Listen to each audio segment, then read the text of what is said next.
როგორ ვეზიაროთ უფლის ენერგიას? ჯერ მინდა განმარტო, რომ იყო უფალთან ახლოს, ეს ნიშნავს ვიყოთ მოზიარე მისი ენერგიისა, რომელსაც განუზომელი ოდენობით გვიგზავნის უფალი, მაგრამ ხშირ შემთხვევაში ჩვენ ადამიანები ვერ ვხვდებით მისი მიმღები. რომ ვფლობდეთ რაღაც ენერგიებს და ეს ენერგიები ძალიან ბევრია, პირველ რიგში ჩვენი მოცემულობა უნდა შეესაბამებოდეს მას. ადამიანი, რომელსაც არ სწამს უფალი, რა თქმა უნდა, ვერ გახდება ღვთიური ენერგიის მფლობელი.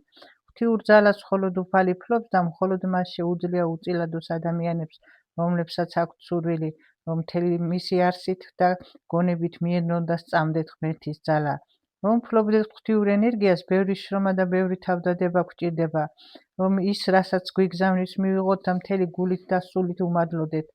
როცა ადამიანები გარკვეულწილად არიან ღვთიური ენერგიის მატარებლები, ასეთები უფრო ჯანმრთელები, უფრო ძლიერები და უფრო გარკვეული არიან საკუთარ არსსა და დანიშნულებაში ამ სამყაროში. მათ აქვთ უფლის რწმენა და იციან ყველაფერი, რასაც აკეთებენ, გრძნობენ ღმერთის თანადგომას და უფრო ადვილად და გაცნობიერებულად მიდიან ცხოვრების გზაზე.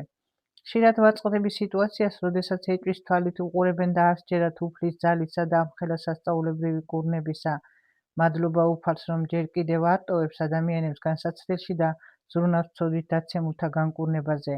სწორგზას გვიჩვენებს და გვიგზავნის იმ ადამიანებს, ვისი დახმარებითაც ჯერ კიდევ შეიძლება ვგრძნობდეთ ღმერთის ძალას და განუკურნებელი დაავადებები ვაქციოთ განკურნებულად.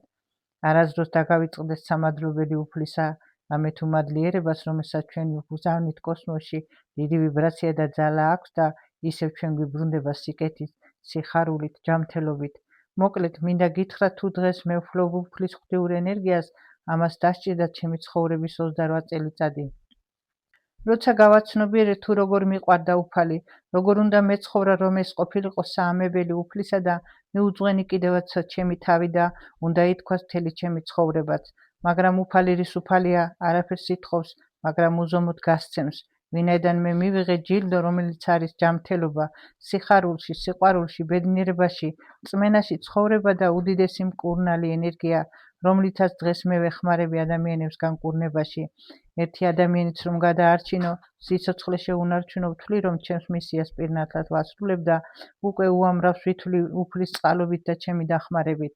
ახლა მინდა გითხრათ, როგორ შეიძლება გავხდეთ მოზიარე უფლის ენერგიისა. ჩემი მოცემულობა შედგება 3 ენერგიისგან. ეს არის იასამნისფერი ღვთიური ენერგია, ცისფერი ინდიგო წინასწარმეტყველთა და მწვანე მასწავლებელი მზრუნველთა ენერგია.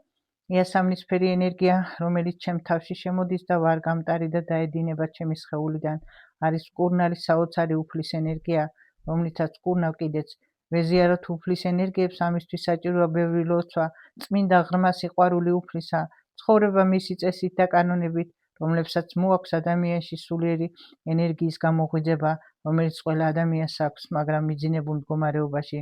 როცა ეს ენერგია იღვიძებს, იწყებს გადაადგილებას ხერხემლის გასწვრივ, წმენს ყველა ენერგიას და შესაბამისად, როდესაც ადის თავში, აცოცხლებს თავისთვის, აღვიძებს უნარებს ადამიანში და ზოგს ენიჭება რა და ზოგს რა. ჩემ შემთხვევაში კი მოხდა 2 ენერგიის შეერთება, ღვთიური და სულიერი ენერგიისა, რომელმაც გამხადა მკურნალი. მეორე რაც შემიძლია გირჩიოთ, გაიწმინდეთ გონება ყოველგვარი უარყოფითისგან, დაკავდით ლოცვით, ადიდეთ და სამადლობელი არ დაგავიწყდეთ უფლისა, ვინაიდან ყოველივე ისე ჩვენ გვიბრუნდება კოსმოსი ბუმერანგს გავს. ადრე თუ გვიან ვიღებთ იმას, რასაც გავცემთ. ამიტომ მინდა თითოეული თქვენთაგანი იყოთ ჯანმრთელი, ბედნიერი, სუფევდეს სიყვარული ჩვენს გულებში, ვინაიდან ყველაფერი დადებითი კარგია, უარყოფითი კი ცუდი. მოიპოვო მარადისობა ჯერ კიდევ სიცოცხლეში, ეს მხოლოდ ერთეულებს შეუძლიათ.